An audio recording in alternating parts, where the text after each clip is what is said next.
Everyone, welcome back to Nayanshree classes and this is Nayanshree. आशा करती हूँ कि आप सभी लोग बहुत ही अच्छे होंगे और अपने घरों में सुरक्षित होंगे। आज के इस वीडियो में हम संवेग यानी कि इमोशन को पढ़ने वाले हैं और यहाँ पर जो मैं आपको सीरीपी पढ़ा रही हूँ ये ऑल टीचिंग एग्जाम्स के पर्सपेक्टिव से पढ़ा रही हूँ। आप सभी से मेरी एक ही रिक्वेस्ट है कि आप लोग पेन और कॉपी साथ में लेकर बैठिएगा। जो चीज़ें आपको समझ में नहीं आती उनको आप कमेंट बॉक्स में पूछ लिया करिए। साथ ही साथ मैं आपसे एक ही चीज़ कहना चाहती हूँ कि आप लोग नोट्स जरूर बनाएं। अपने प्रॉपर नोट्स रहेंगे तो आपको एग्जाम टाइम प्रॉब्लम नहीं होगी, रिवीजन आप अच्छे से कर पाएंगे। आइए देखते हैं। अगर मैं बात करूँ संवेग की, संवेग हमारा इमोशन से बना है, मतलब इमोशन जो है हमारा शब्द, इमोशन इंग्लिश का शब्द है और संवेग हमारा हिंदी का है। इमोशन जो है हमारा ई प्लस मोशन से बना है। किससे बना है? ई प्लस मोशन से बना है। इमोशन किससे बना है? ई प्लस मोशन से बना है। ये जो ई होता है, इस ई का अर्थ होता है आपका अंदर और मोशन का अर्थ होता है गति। क्या होता है? गति, यानी कि जो अंदर से गति दे वो क्या होते हैं? संवेग होते हैं। इन्हीं संवेगों के चलते हमारे अंदर कार्य करने की, जो आपके कार्य करने की प्रवृत्ति जो है पैदा होती है। कभी कभी संवेग हमसे कुछ ऐसे भी कार्य करवा लेते हैं जो हम सामान्य परिस्थितियों में नहीं कर पाते हैं। यानी कि संवेग की जो प्रवृत्ति होती है वो क्रियात्मक होती है। संवेग की प्रवृत्ति कैसी होती है? क्रियात्मक होती है। ध्यान से समझिएगा। और कभी कभी हम ऐसे भी कार्य कर लेते हैं जो असंभव होते हैं, मतलब जो हम सामान्य परिस्थितियों में नहीं कर पाते हैं, लेकिन हम संवेग के चलते वो कार्य भी कर लेते हैं। अभी आपको समझ में नहीं आया होगा, मैं आपको जनरल सी भाषा में समझाती हूँ, आप आसानी से समझ जाएंगे। आप लोग, जैसे आप लोगों में से कोई है अपने दोस्त के साथ बैठा हुआ है, दो दोस्त आपस में बैठे हुए हैं। आप लोगों में से एक दोस्त ने कहा कि भाई तुम ये कार्य नहीं कर पाओगे, ये कार्य सिर्फ मैं कर सकता हूँ। तो आपने कहा अच्छा ऐसा है क्या? तो वो लड़का बोलता है दूसरा वाला, नहीं तुम कर ही नहीं पाओगे। तो उसने कहा कि चलो एक बार ट्राई करते हैं। तब उस लड़के ने कहा कि हो ही नहीं सकता, तुम कर ही नहीं पाओगे, अगर तुमने ये कर दिखाया तो तुम्हें मैं मान जाऊंगा। वो लड़का कहता है अब तो मैं करके रहूंगा। और फिर जो दोस्त आपका जो ऐसा कह देता है उसकी वजह से आपके अंदर क्रोध आता है। क्या आता है? क्रोध आता है। क्रोध एक आपका संवेग है। इसी क्रोध के चलते आप उस कार्य को भी कर लेते हैं जो सामान्य परिस्थिति में आप नहीं कर पाते हैं। इसीलिए कहा जाता है कि संवेग जो है कभी कभी हमसे ऐसा भी कार्य करवा लेते हैं जो हम सामान्य परिस्थितियों में नहीं कर पाते हैं। संवेग की प्रवृत्ति कैसी होती है? क्रियात्मक प्रवृत्ति होती है। संवेग से हमें कार्य करने की प्रेरणा मिलती है। क्या मिलती है? संवेगों के चलते हमें कार्य करने की प्रेरणा मिलती है। ठीक, अब मैं संवेगों की बात करूं तो जैसे हम लोगों ने शैशवावस्था में कुछ डेफिनेशन देखी, बाल्यावस्था में देखी, किशोरावस्था में देखी। तो संवेग जब बात आती है तो हमें सिर्फ दो डेफिनेशन पढ़नी है। एक है वुडवर्ड की, एक है पीटी यंग की। सिर्फ दो डेफिनेशन आपको पढ़ना है, ज्यादा आपको नहीं पढ़ना है इसमें। ठीक, और दो ही डेफिनेशन आपसे परीक्षा में पूछी जाती हैं, इनके अलावा आपसे कुछ नहीं पूछा जाता है। ठीक, मतलब डेफिनेशन में कुछ नहीं पूछा जाता है। आइए देखते हैं। अगर मैं बात करूं वुडवर्ड की, किसकी? वुडवर्ड की। वुडवर्ड आपके एक मनोवैज्ञानिक है। क्या है? मनोवैज्ञानिक है। वुडवर्ड ने कहा है कि संवेग जो है व्यक्ति के गति तथा आवेश में आने की स्थिति है। वुडवर्ड ने क्या कहा है? वुडवर्ड ने कहा है कि संवेग व्यक्ति के गति तथा आवेश में आने की स्थिति है। ठीक है, आपने देख लिया। अब आपको परीक्षा में प्रश्न कैसा आएगा? परीक्षा में प्रश्न आता है कि निम्नलिखित कथन जो है किसका है। आपको दे दिया जाएगा कि संवेग व्यक्ति की गति तथा आवेश में आने की स्थिति है। किसका कथन है? वुडवर्ड का, पीटी यंग का, विलियम मैकडूगल का या फिर स्किनर का। तो आपको याद रखना है वुडवर्ड का है। आप इसको लिख लीजिए। संवेग व्यक्ति के गति तथा आवेश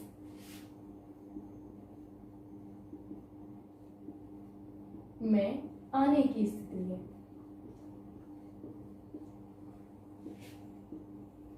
किसकी स्थिति है? गति तथा आवेश में आने की स्थिति है। आपको संवेग के बारे में वुडवर्ड की परिभाषा ये याद रखनी है। अब दूसरी परिभाषा जो आपको याद रखनी है वो पीटी यंग की याद रखनी है। और पीटी यंग ने कहा है कि संवेग जो है कुल आंतरिक तीव्र उपद्रव होते हैं। क्या होते हैं? कुल आंतरिक तीव्र उपद्रव होते हैं जो कि मानसिक जो आपकी स्थिति है, मानसिक स्थिति के कारण, मनोवैज्ञानिक स्थिति के कारण उत्पन्न होते हैं। किसके कारण? मनोवैज्ञानिक स्थिति के कारण उत्पन्न होते हैं। क्या कहा है पीटी यंग ने? पीटी यंग ने कहा है कि संवेग जो है कुल आंतरिक तीव्र उपद्रव होते हैं, कुल उपद्रव होते हैं जो कि आपके मनोवैज्ञानिक कारणों से उत्पन्न होते हैं। ठीक, दूसरी डेफिनेशन आपको ये याद रखनी है। पहले आप ये नोट कर लीजिए, मैं इसको हटा देती हूँ, फिर मैं आपको दूसरी डेफिनेशन लिख देती हूँ। ठीक है, लिख लिया आप लोगों ने। चलिए दूसरी डेफिनेशन देखते हैं पीटी यंग की। इन्हीं दो डेफिनेशन से आपसे पूछा जाएगा संवेग से, बाकी नहीं पूछा जाएगा, ठीक है। पीटी यंग, पीटी यंग का क्या कहना है, संवेग कुल उपद्रव है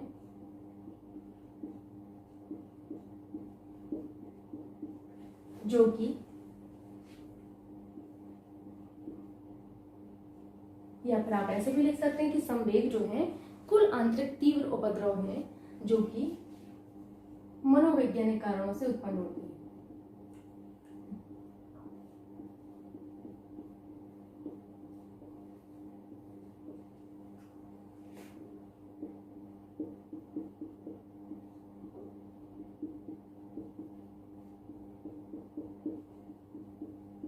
ठीक होते हैं। अब आपको मैं एक चीज बोलना चाहती हूँ, जो आप डेफिनेशन पढ़ रहे हैं, जरूरी नहीं कि एज इट इज डिक्टो आपको यही डेफिनेशन परीक्षा में मिले। थोड़ा बहुत इधर उधर करके भी दिया जाता है, लेकिन आपको बस इतना याद रखना है कि पीटी यंग ने क्या कहा है, वुडवर्थ ने क्या कहा है, आपको बस उससे थोड़ा मिलता जुलता मिल जाएगा, आप आसानी से सही टिक कर सकते हैं। लेकिन जरूरी नहीं है कि सेम टू सेम आपको मिले। आप 10 जगह से पढ़ेंगे तो इसी डेफिनेशन को आपको 10 तरीके से रिप्रेजेंट किया जाएगा, ठीक। हर किसी का तरीका एक अलग होता है, लेकिन परीक्षा में आपको जो है ऐसी डेफिनेशन मिलेगी जो आपकी लिंक हो जाएगी आराम से, ठीक। ऐसी कोई प्रॉब्लम नहीं है, इस चीज को आपको विशेष रूप से याद रखना है।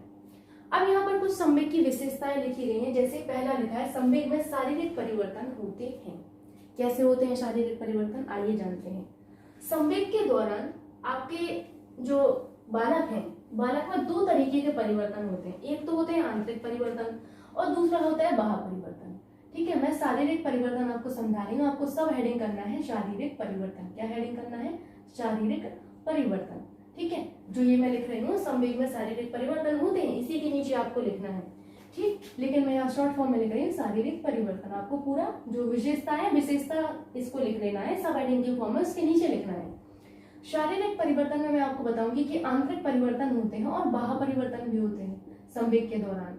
आंतरिक परिवर्तन और क्या होता है, बाह्य परिवर्तन, इंटरनल एंड एक्सटर्नल, ठीक है, बाह्य परिवर्तन। अब ये क्या है, आंतरिक परिवर्तन में क्या होगा संवेग के दौरान, आंतरिक परिवर्तन में आपका ब्लड प्रेशर हाई हो जाता है संवेग के दौरान। क्या होता है, ब्लड प्रेशर यानी कि बीपी जो है वो आपका हाई हो जाता है। और बाह्य परिवर्तन में क्या होगा, बाह्य परिवर्तन में जो है आवाज की वॉल्यूम जो है तेज हो जाती है, ठीक है। चेहरे के हाव भाव बदल जाएंगे। जैसे जब आप गुस्से में आते हैं तो आप क्या कहते हैं, तो आप चिल्लाते हैं ना, तब तो चिल्लाएंगे ना, आपके चेहरे के हाव भाव बदल जाएंगे। तो ये क्या हुआ, बाह्य परिवर्तन हुआ, चेहरे के हाव भाव बदलना। और आपकी जो आवाज है, आवाज का वॉल्यूम तेज हो जाता है, आवाज आपकी तेज हो जाती है। तो ये हमारी क्या है, बाह्य परिवर्तन है। और संवेग के दौरान जो बाह्य परिवर्तन होते हैं वो आपने समझ लिए। आंतरिक परिवर्तन में आपका बीपी हाई हो जाता है, ठीक।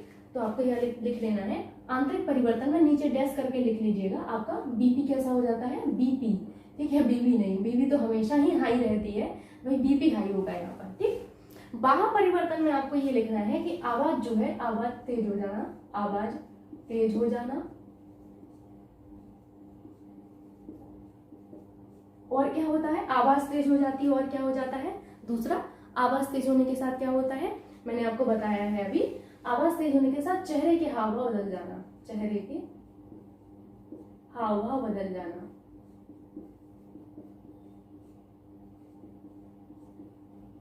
ठीक, इसी तरीके से आपको लिख लेना है। अब आपने पहला समझ लिया कि संवेग में शारीरिक परिवर्तन होते हैं, ठीक। दूसरा है विचार प्रक्रिया का लोप। आप लोगों में से कितने लोग ऐसे हैं जो क्रोध में आने पर, मतलब गुस्से में आने पर भी सही डिसीजन ले पाते हैं, कुछ विचार कर पाते हैं। तो आप कहेंगे कि मैम ऐसा तो असंभव है। मैं कहूंगी कि 1% लोग भी ऐसे नहीं हो पाते हैं, है ना। जनरली ये होता है कि जब हमारा संवेग, हमारे अंदर संवेग उत्पन्न होते हैं, बालक के अंदर संवेग उत्पन्न होते हैं, विचार प्रक्रिया का लोप हो जाता है, क्योंकि हमारे संवेग जो हैं इतने ज्यादा तीव्र होते, इतने ज्यादा तीव्र होते हैं। मतलब अगर क्रोध आ रहा है किसी को, तो क्रोध की स्थिति में वो कभी भी सोच नहीं पाएगा, वो सही डिसीजन नहीं ले पाता है। इसीलिए कहा जाता है कि आपके संवेगों के दौरान विचार प्रक्रिया का लोप हो जाता है। लोप होने का मतलब है आप सोच नहीं पाएंगे, है ना। तो आपको यही लिख लेना है कि संवेगों के दौरान विचार प्रक्रिया का लोप हो जाता है, बस। नेक्स्ट है आपका संवेगों में स्थानांतरण होता है। ये क्या है भैया, संवेगों में स्थानांतरण होता है। इसको आप आसान भाषा में समझ सकते हैं, संवेगों में स्थानांतरण कैसे होता है, आइए समझते हैं इसको।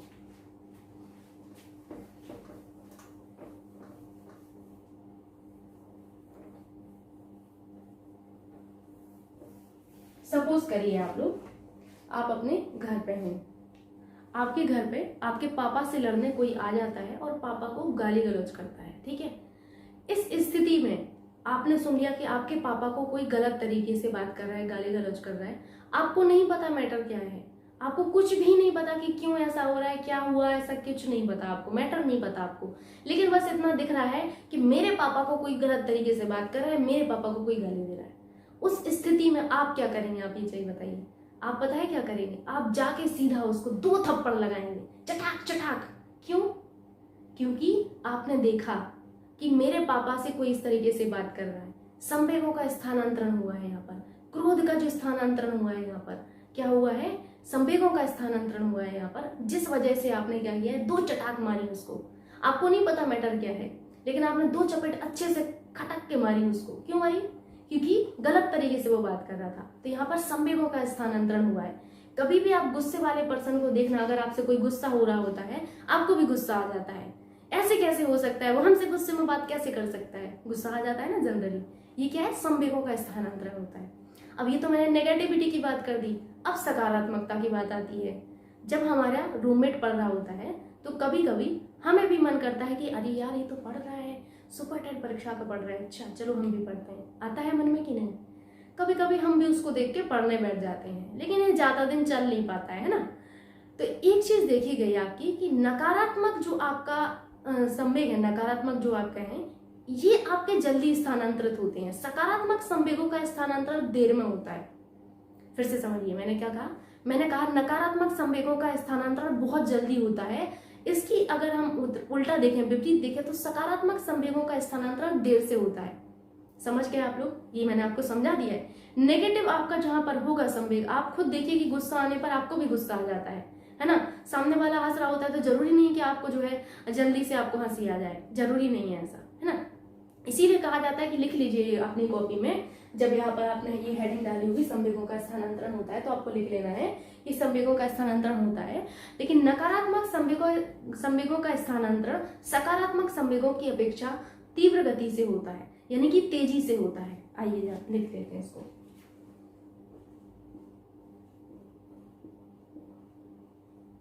नकारात्मक संवेगों का स्थानांतरण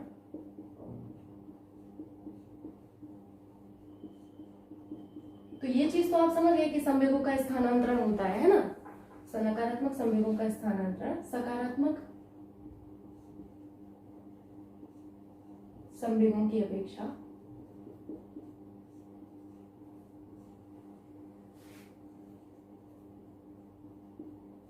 तीव्र गति से होता है। कैसा होता है? तीव्र गति से होता है।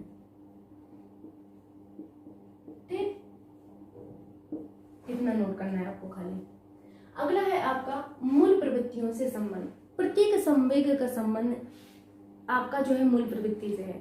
हर एक संवेग का हर एक आपका जो संवेग है उसका संबंध मूल प्रवृत्ति से। आपको खाली इतना ही लिख लेना है कि प्रत्येक संवेग का संबंध एक मूल प्रवृत्ति से जरूर है। मतलब प्रत्येक मूल जो आपका संवेग है इसका संबंध मूल प्रवृत्ति से होता है। किससे? मूल प्रवृत्ति से होता है, याद रखिएगा।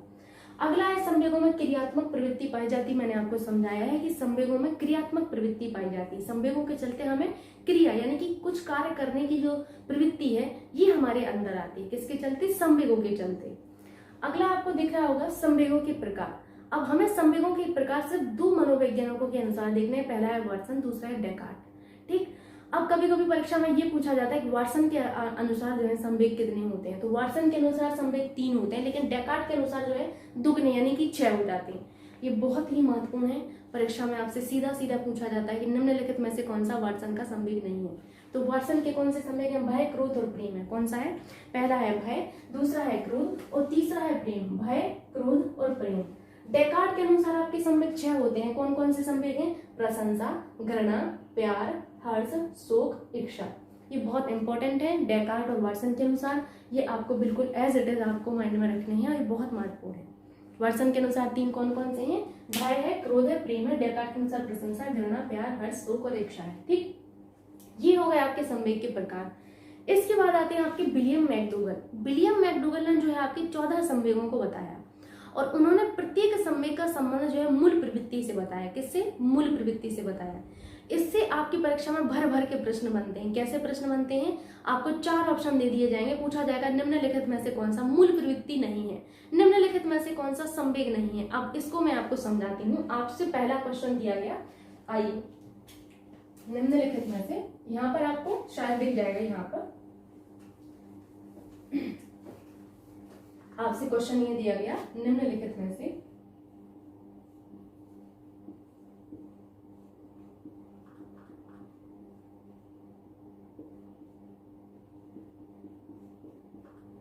निम्नलिखित में से कौन सा संवेग नहीं है। अब ध्यान से पढ़िएगा, क्वेश्चन ये पूछा जा रहा है कि निम्नलिखित में से कौन सा संवेग नहीं है।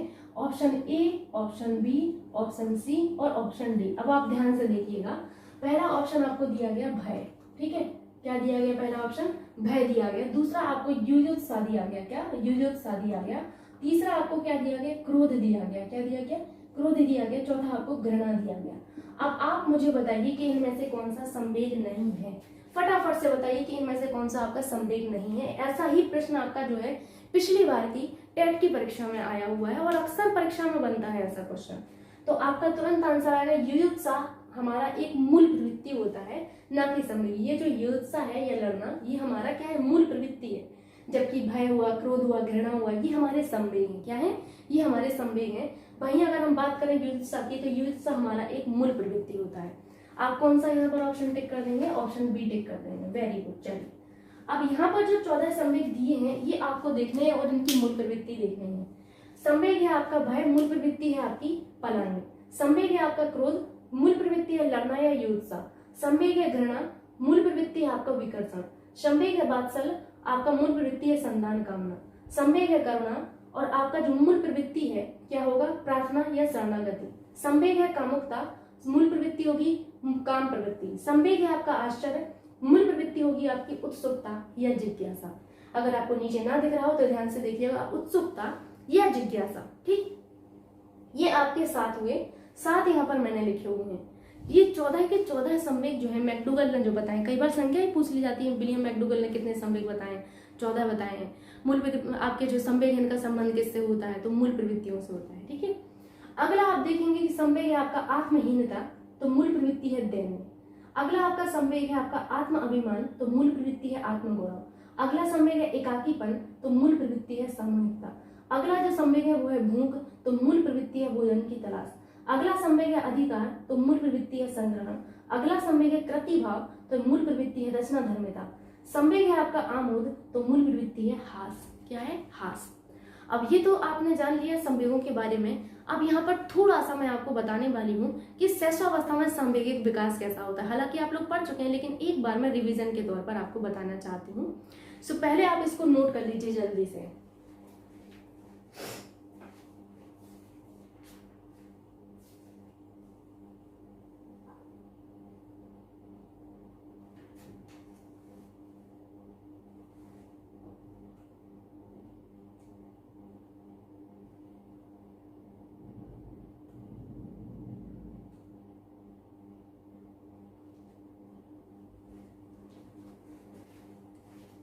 नोट किया आप लोगों ने? अभी मैं इसको हटा दूं, इस वाले को हटा देती हूँ। आपको बस थोड़ा सा ही समझना है, क्योंकि आप पढ़ चुके हैं सामवेगिक विकास, इस वजह से।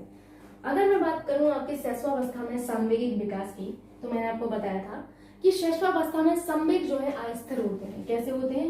अस्थिर होते हैं। आपको बताया गया है संवेग कैसे होते हैं? अस्थिर होते हैं।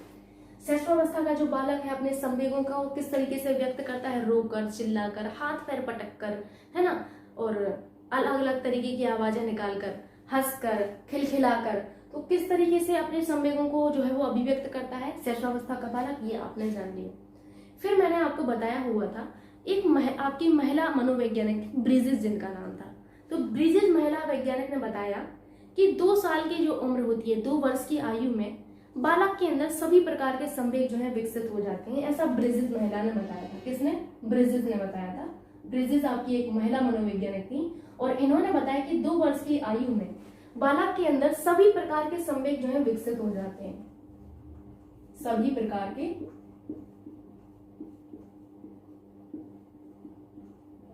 संवेग विकसित हो जाते हैं। ऐसा किसने बताया? ब्रिजेस ने बताया था। ठीक, फिर मैंने आपको बताया था जन्म के समय कौन सा संवेग रहता है? उत्तेजना, ये पहला संवेग होता है। उसके बाद मैंने आपको एक लिस्ट बनवाई थी, ऑडिपस और इलेक्ट्रा के बारे में बताया था, बस वही आपको यहाँ पर पढ़ना है जो कि आप पढ़ चुके हैं। अगर मैं बाल्यावस्था की बात करूं तो बाल्यावस्था का जो बालक है, बाल्यावस्था में क्या होता है कि बालक जो संवेग है इन पर नियंत्रण करना सीख जाता है।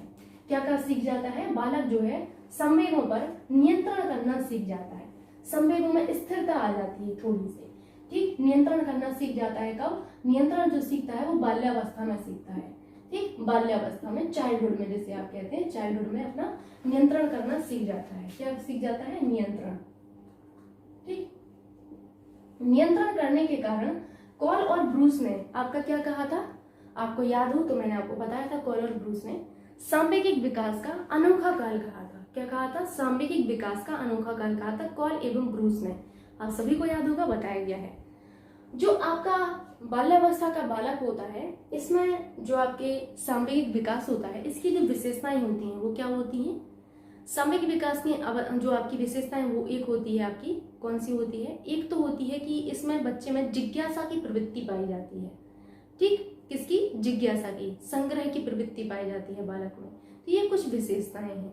और आत्म प्रेम आप कहें तो ये आपकी विशेषता पाई जाती है। ठीक, अब अगला अगर मैं बात करूं आपका जो है किशोरावस्था की, किशोरावस्था में अगर मैं देखूं कि किशोरावस्था में आपका जो बालक है, बालक में सांवेगिक विकास जो है किस तरीके का होता है, तो आपको मैंने बताया कि संवेगों में उग्रता पाई जाती है। कब? किशोरावस्था में। ठीक,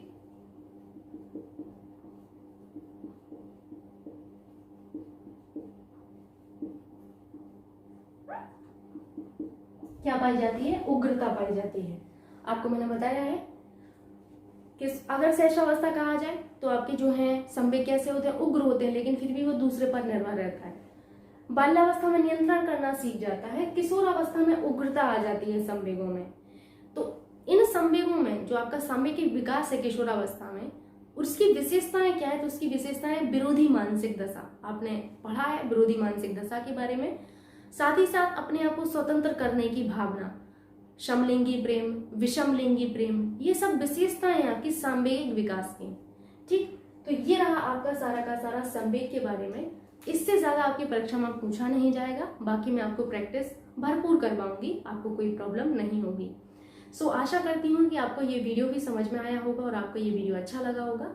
यदि आपको वीडियो अच्छा लगता है, समझ में आता है, तो आप सभी से मेरी एक ही रिक्वेस्ट है कि वीडियो को लाइक करना एंड शेयर करना ना भूलिएगा। Thank you so much.